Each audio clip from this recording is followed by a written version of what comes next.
Oh, hello, it's Susie again from Esoteric Trading Solutions. Just want to go through what's happening with Bitcoin and SegWit 2x. Had quite a few questions from my clients, and this is the sort of thing we do provide for our clients. And if you're interested, please look at my website, esoterictradingsolutions.com.au. We've got some really very good subscription prices there, very economical, and you'll get some very good information and very honest information about ICOs. We don't have any vested interest in putting out something where we say to people buy ICOs or don't buy them. We basically give you an honest opinion about what we think. We have trading ideas, we have an interactive community, and just any sort of question you want to bring up, or we're very, very happy to answer those questions and to help all our clients to hopefully understand what's going on, but also to make money, to be much more profitable. So I'd just like to go through what's been happening with Bitcoin and all the different forks. We have got a lot to go through, so the slides are fairly busy. There's a lot of information there, but I'd like to keep this less than say 15 minutes. But there's a lot of information, and you can certainly read it later. But they're quite detailed, and that's the sort of thing we do. We are very detailed in what we do. So just very quickly, so we'll just go through this, and if I'm talking fast, I apologise. Just like to talk about the ongoing debate at the moment. So just going back, and let's start from the beginning. Bitcoin was founded, as we all know, in 2009 by Satoshi. It's meant to be a medium exchange, peer-to-peer. Settlement was supposed to be within 10 minutes, cross-currency flows, but we know that's fairly old technology, and the forks have come along to change all that with new technology. The idea was that everyone could participate, but now that's becoming less and less true because miners basically have the power, and mining has become very competitive with ASICs. Satoshi wanted really everyone to be able to mine on their computer CPUs, but miners have increased their technology, going from graphic card to ASICs, which are basically specialized programs and specialized hardware, where basically gives them a lot of advantage in terms of mining very, very quickly, but essentially, obviously operating in areas where electricity is very cheap, and where everything's thermally regulated. So certainly we do see a lot of mining in Russia. There was mining in China, but then obviously when all the exchanges have been closed, that's changed quite a bit. But what we do find now is Bitcoin is mined by a very small group of miners, and in some ways you could almost say Bitcoin is not decentralized anymore. It's actually centralized in that sense, because the miners certainly have a lot of power. What's really important with specialized hardware is how many hash rates they mine per second to actually work out the algorithm, to actually to mine the transactions, to add to the blockchain.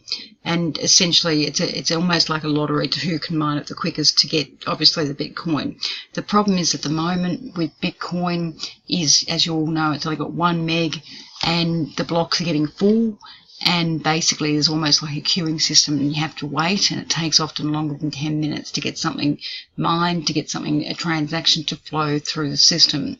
And that's the biggest issue at the moment, and that's pretty much why we have SegWit 1 and SegWit 2. Just very quickly going through Bitcoin goal, again, was to not rely on the ASIC chips, but essentially to use a different type of technology, where basically they didn't have to rely so much on the miners, but rather use GPUs, the same sort of technology that Ethereum used and the same technology that Zcash used. And the reason why that was introduced is because they didn't want to have to rely on a specific group of miners to always mine. So they wanted to actually have a different technology, different obviously hardware, where they could actually mine those coins. So they can actually, their technology, they can actually do a transaction in less than 1 block a second, unlike the old Bitcoin, which is 10 minutes for a couple of transactions. The only problem with Bitcoin Gold is, there's no wallet. It doesn't have strong replay protection in its code, and again, you know, it's got a very bad reputation because the developers got the mining rewards, and because of that, there's an unknown amount of Bitcoin gold out there. So Bitcoin as an alternative to Bitcoin didn't go very well. But just going back to Bitcoin, as we know, it had a distributed ledger. The miners mined the transaction. It was open source, 21 million. No, it wasn't intentionally meant to be expensive to transact, but now, as we see, it is getting more and more expensive because of the queuing process, and the miners obviously, you know, can literally put pressure on people to actually increase their transaction costs so that their transaction goes through. And again, it wasn't supposed to be controlled by governments. And obviously it was supposed to be an alternative fair currencies. We do see that in Zimbabwe and Venezuela, essentially, where pretty much basically they're using Bitcoin because their currencies have absolutely collapsed, and their Bitcoin is basically 10,000 US compared to other markets. And also Bitcoin was supposed to be anonymous. Again, stored public ledger, 1 MB limit size, and that's another problem because with such a small block size, that's the whole issue. And also the reason why it was a small block size was because the network, it was to keep the network from coming under attack. And obviously Satoshi believed that in 2009 he'd had plenty of time to upgrade this to make the blocks bigger later on. The thing is, though, as we know, Bitcoin became very popular, and transactions, more and more transactions kept flowing through, and basically what we saw is a lack of capacity with the blocks, and then there was a queuing process. So 10 minutes became a lot longer, and within that 10 minutes caused a lot of congestion. And then basically you had transactions queuing up, and then basically senders were feeling like they had to actually increase the transaction fees to actually get the transactions processed. So a lot of developers decided, look, we need to do something about this, and obviously segregated witness was brought in, number one, which led to Bitcoin Cash, and this was a part of the New York Agreement back in May 2017 to change the original Bitcoin and then to bring in a hard fork later on, which was segregated witness number 2. So basically what we've seen now is with Bitcoin and Segwit 1, if you want to call it S1, there's been a change with the transaction, and what they've done is they've basically separated the transaction data to the signature data, so there's less space being used on limited blocks, and so what you've actually got is 4 times as much space on a block because they've actually separated the transaction data from the signature data. And basically that's basically boost compatibility. And also it was like a soft fork because past versions were compatible with current versions. And also that made it a lot easier with the soft fork. Essentially what you found going forward, Seg 1 basically was, necessary because, they believed it would be better technology for things like Lightning Network, which was some proposed project going forward for payment channels and the like. So going through very quickly, Bitcoin users still believe that Segwit was the wrong choice, and they were adamant, and pretty much this is why we had basically the split between Bitcoin and Bitcoin Cash. And in some ways Bitcoin and Bitcoin Cash, they basically operate in isolation. Even though they both have replay protection, the original Bitcoin is still used rather than Bitcoin Cash. So again, then going forward, there's now another Segwit proposed on the 16th of November to the 16th or the 17th. I've just seen recently the 16th. And again, some developers aren't happy with Segwit 1. They want to increase the maximum size of the blockchain from 1 to 2. But then to do that, the core developers said you're going to have a hard fork. And this is where the problem came in as well, because with a hard fork, Segwit 2 doesn't have any replay protection, and they've found that even when they try to put replay protection in, they found there were some bugs in it, and that actually had to be removed.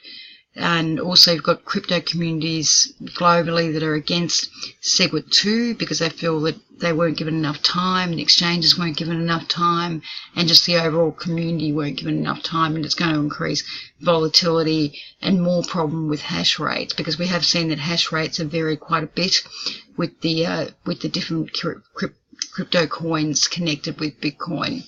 So essentially with the issues of SegWit2, we do find that the new protocol, new software that miners have to convert to for SegWit2 is quite intensive to learn.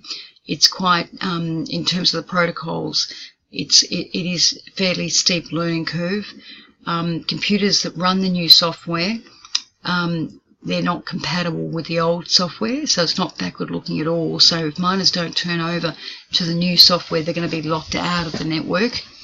Also, a lot of the core developers believe that the crypto community has had no time to prepare for this at all. If we also look at the different forks, it can be very confusing for investors. We obviously have the old Bitcoin 1 and the new Seg2, Bitcoin 2 if you want to call it that.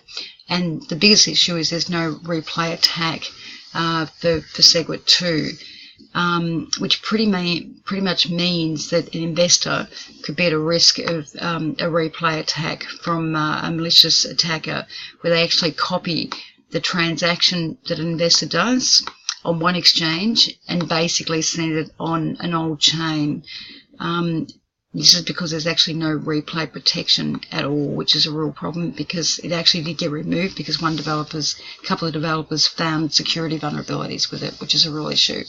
It also comes to the point that they're asking people now too that if you've got wallets, are those wallets, do you have replay protection in those wallets? Because again, you could basically do a transaction, you send Bitcoin 1, and some hacker actually sends the same amount of Bitcoin 2 to an old chain, and it actually creates absolute havoc within the network. And a lot of the wallets out there haven't clarified whether they're replay protected or not. One that is btc.com, but a lot of the wallets haven't actually said that they are. SegWit2 is supposedly supported by 83% of the miners, but yet users support Bitcoin, the original Bitcoin. The reality is the community, supports the original Bitcoin, but the price is certainly not in the futures of SegWit2 reflected in price that the miners are actually supporting SegWit2. And when it comes to the crunch, the miners may change their mind because they don't have to, mine SegWit2.